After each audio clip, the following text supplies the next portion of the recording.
This is our weekend Astro Tarot. I'm Katie Cat, and this weekend we have some energies that are reflective of the full moon that we're approaching, as well as the challenges that we are figuring out how to navigate through and work through as we move toward that which we are going to be putting our energy toward this year. Our opening card that we have for today came in as the Magician, but it showed up reverse. So in a lot of ways, we're feeling a call of action, but we feel some kind of resistance, like we don't have what we need to do. But that's not the reality of the Magician. The Magician, considering that when he's right side up, has their arm lifted up to the sky. They're a conduit so that they can call in the energies and means to create that which they envision. On the table, they have all four of the tools that are present in the tarot system, which are representative of different centers of our being. For instance, the wand, which is our will, the cups, which is our emotional center, relationships, the pentacles, which is our physical body, and the sword, which is our mind. So in order for us to be able to move toward that which we are called to action, we have to be able to engage and balance each of these four tools so that we can move forward. Now, considering that this card showed up reversed today, means that there's some kind of hesitancy, like some kind of clarity we are waiting to actually see. Consider that the Magician is representative of the planet of Mercury, which is right now in Capricorn, kind of gaining pace and approaching the planet Pluto. Pluto is a transformation sign or planet, and when you consider the planet of Mercury, it's the messenger of the gods. It's also our own ability to describe what we see and name what we see. It's our communication planet, and it is going to be passing through the energies of Pluto, which is very transformative. So I believe we are actually moving to a place where we'll be able to see things a little bit clearly, because right now we're literally seeing things a little bit upside down. Now, the challenge showed up today by way of the King of Pentacles, clarified by the Queen of Pentacles. So we have two earth-governed signs showing up, the challenge being Uranus, which is in Taurus, which is represented by the King of Pentacles. So Uranus is a planet of spontaneous, unexpected change, and it just moved direct in January. It had been in retrograde for a few months, and it's been in the sign of Taurus for several years. And so we've been experiencing a lot of change in areas that have been typically stable in our lives. And lots of these changes are calling us to rise to the challenge, right? Like, the word challenge isn't always a negative thing. In a lot of ways, we want a challenge in life so we can see what we're capable of. But if we don't actually go after what we're capable of, the universe can align things in such a way that there's such a big shift that we don't really have any other choice or any other option. So we're feeling some forward motion now, considering that Uranus and the North Node are up in Taurus, which has been a challenging aspect for us. Now, the way that we're going to get through the challenge, I had mentioned, is the Queen of Pentacles. Now, the Queen of Pentacles is an active earth energy, so it's associated with the sign of Capricorn, which brings me to the relationship that I was pointing at earlier regarding Mercury moving through Capricorn and coming into conjunction with Pluto over the coming days.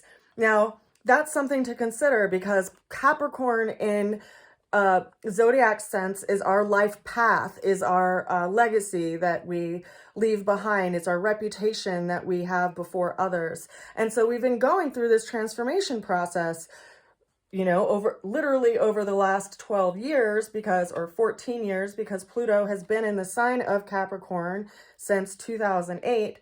But through that time period, especially the last 3 years when we had Saturn in conjunction with Pluto, as well as, actually it was Saturn and Pluto, and then we also had Jupiter going through Capricorn, as well as Mercury and Mars, created that big shift in the global sense in the beginning of 2020. And when Mars actually moved through that sign and came into the same conjunction point as Saturn and Pluto, that's when we started experiencing like the shutdowns and everything that was going on globally, worldwide, in a structural, governmental structure way.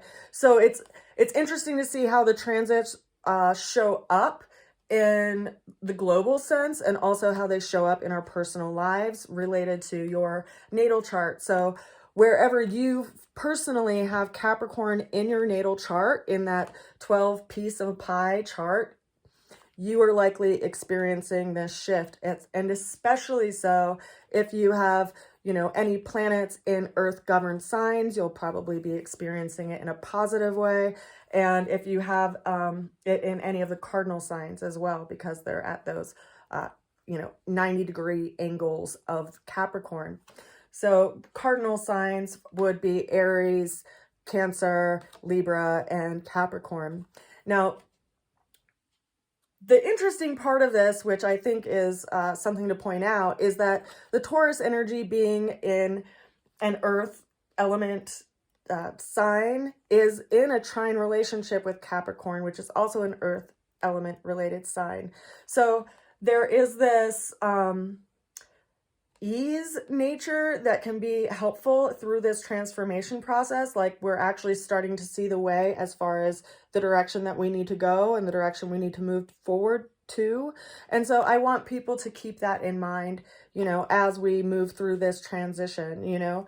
And the ultimate outcome that showed up for today came in as the Two of Pentacles. So more pentacles yet again. So, you know, the question of where our belief systems are at, where our resources are at, where we put our time and energy. And it's clarified by the Five of Swords and the Emperor. So here we have a situation where we're having to balance what we value and keep our eye on the goal that we're wanting to achieve, right? So that we don't get off balance. When we consider the Two of Pentacles, it's harmony in the midst of chaos, right? The person who walks the tightrope doesn't look down and question, you know, what's going on in this rising ebb and flow of water, of emotions around it. They are finding a pace and a direction through their focal point. So this is a ability to kind of keep our balance if we hold our values in front of us and let that guide our path and our way. Now, it's also clarified by the Five of Swords, which is reminding us that it's up to us to choose what we want to put our mind to and what we want to fixate on mentally, because it is a Five of Swords, which is related to the mind and a choice over whether or not we're going to pick something up or let it go. And so there's this nature to, you know, looking at the quality of the mind, and if you can actually, you know, realize that you do have the means and the ability to do what you are envisioning, but sometimes the mind is often the thing that's in our way, because it tells us what's possible. It tells us with certainty, but if something keeps coming back as a great vision, perhaps it's, you know, more of a matter of whether or not you want to pick it up and do something with it, because the ultimate clarity of the reading came through as the Emperor, who is the character that, you know, makes order out of chaos. They go into the situation and they're able to see things from a higher view and strategize and put things into action, because it is a Mars governed card, being that it is the Emperor. So when we consider where Mars is right now, Mars is in the sign of Gemini. Gemini is governed by Mercury. Mercury is over in Capricorn. And so there is this energetic that's really trying to call us to action to move toward that thing that we've been envisioning for a really long time. Because if not now, when? And what ultimately is holding us back if it's, you know, all there just in front of us and we feel called to task to do it. So I hope that the things that are showing up in your life as a challenge are actually challenging you in a really positive way and calling you to the table to bring what you have to offer. Because I really do believe that this year of 2023 is a very big opening in a place where we've all felt confined for a long time. And so I encourage you to follow that vision and believe and know that what is out there in the world is going to support you in making it into a material reality. Because when you end up, looking at your life in a past sense, do you want to say, oh, I wanted to do this, but, or I would have done this, but I felt this way? Perhaps it's just time to consider the possibility of what it would take to materialize that which you are envisioning, and everything that is in the way of it, erase that and delete that in all directions of time. I send a good wish to you, and I will see you again soon.